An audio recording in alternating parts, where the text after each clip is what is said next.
la ATM, sus estructuras óseas, los músculos que la conforman. Su anatomía detallada y sus movimientos. Conformado por Anaí Flores, Alison Aguirre Y Gustavo Topo. ¡Síganos! En primer lugar, explicaremos las principales estructuras osteomioarticulares del sistema masticatorio. La articulación temporomandibular es una articulación que conecta la mandíbula con el cráneo y permite los movimientos necesarios para masticar, hablar y otros movimientos mandibulares. Las principales estructuras óseas de la ATM son: como primera estructura ósea de la ATM está el cóndilo mandibular. Es la parte de la mandíbula que se articula con el cráneo.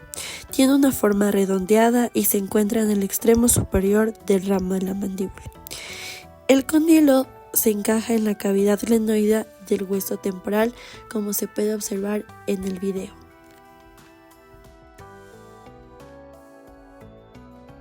Como segunda estructura ósea de la ATM está el hueso temporal. Es un hueso del cráneo que forma parte de la base y las paredes laterales de la cabeza. En la ATM se encuentra en una depresión del hueso temporal llamada fosa mandibular o cavidad glenoidea. Esta fosa es la superficie en la que se articula el cóndilo de la mandíbula, como se puede observar en el video.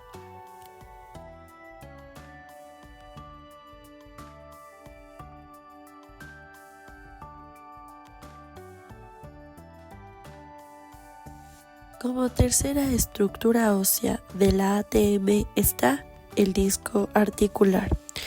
Este, aunque no sea un hueso, es una estructura importante de la ATM. Es un disco fibra cartilaginoso que se encuentra entre el cóndilo mandibular y la fosa mandibular. Actúa como amortiguador para evitar el desgaste y distribuir la carga durante los movimientos de la mandíbula. Músculos del ATM. Comenzaremos por el músculo pterigoide medial. Este es considerado un músculo del grupo de los masticadores, por lo que participa en el movimiento de la mandíbula hacia superior, es decir, contribuye a la elevación de la mandíbula y a movimientos de lateralidad. Actúa en conjunto con el pterigoide lateral en los movimientos de lateralidad y con el macetero y el temporal para cerrar la mandíbula. El pterigoide lateral participa en la protrusión, proyección hacia adelante y en los movimientos de lateralidad. Este músculo es fundamental en el triturado ya que coordina sus acciones con el macetero y el pterigoide medial. Además actúa en el movimiento de la apertura junto con los suprayoideos. El músculo macetero. Este es uno de los más potentes en la elevación de la mandíbula. Su contracción es fundamental para cerrar la boca y realizar una fuerza significativa al masticar alimentos más duros. Actúa en sinergia con el músculo temporal para generar una fuerza masticatoria vertical y la coordinación con los pterigoideos ayuda a estabilizar y posicionar la mandíbula lateralmente. Músculo temporal. La contracción del músculo temporal eleva la mandíbula, contribuyendo a cerrar la boca. Las fibras posteriores también realizan una ligera retracción o retrusión de la mandíbula, que ayuda a ajustar la posición de los dientes al masticar. Este trabaja en conjunto con el macetero y los pterigoideos para el cierre y ajuste de la mandíbula durante la masticación. Su acción es esencial para la fase de la trituración de los alimentos. 2. Anatomía detallada de la articulación temporomandibular. Cóndilo mandibular. Es una eminencia ósea elipsoidal en el extremo superior de la rama mandibular. Está recubierto por cartílago fibroso no hiliano y es más ancho en sentido mediolateral que anteroposterior. Sus dimensiones aproximadas son entre 15 a 20 milímetros y medio lateralmente de 8 a 10 milímetros. En sus funciones, este distribuye fuerzas masticatorias y estabiliza la mandíbula. Cavidad glenoidea o fosa mandibular. Esta se encuentra en la porción escamosa del hueso temporal. Está limitada anteriormente por la eminencia articular.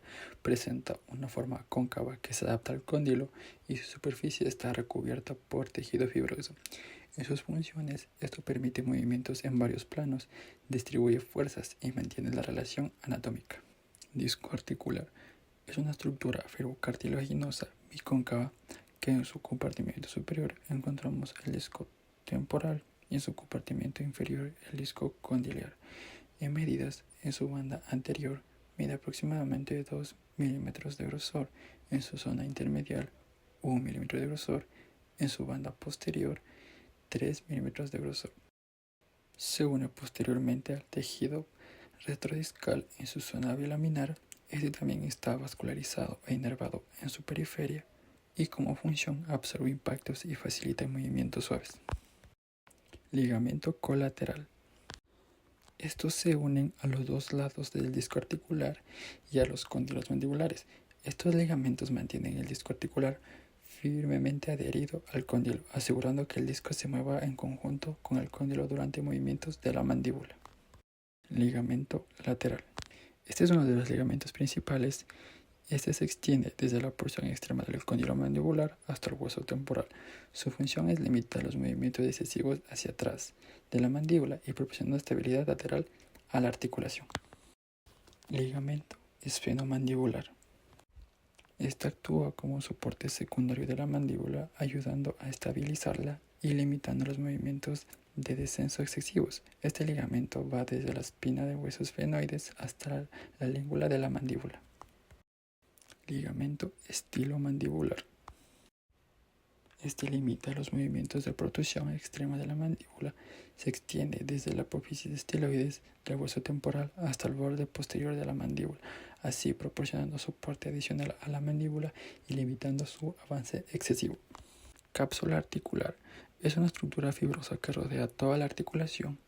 En su borde superior encontramos la cavidad glanoidea y en su borde inferior el cuello del cóndilo. Es laxa en su parte anterior y posterior y más gruesa en su región lateral. Y como función, este mantiene el líquido sinovial y proporciona estabilidad. Movimientos funcionales de la ATM.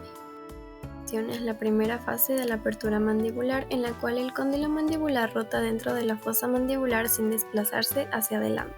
Y en la apertura con rototranslación es cuando la boca se sigue abriendo más allá del límite de la rotación y comienza una combinación de rotación y translación. En el cierre, el cóndilo se desplaza hacia atrás y hacia arriba hasta su posición de reposo en la cavidad glenoidea, asegurado por la acción de los músculos masseteros, temporales y pterigoideos internos.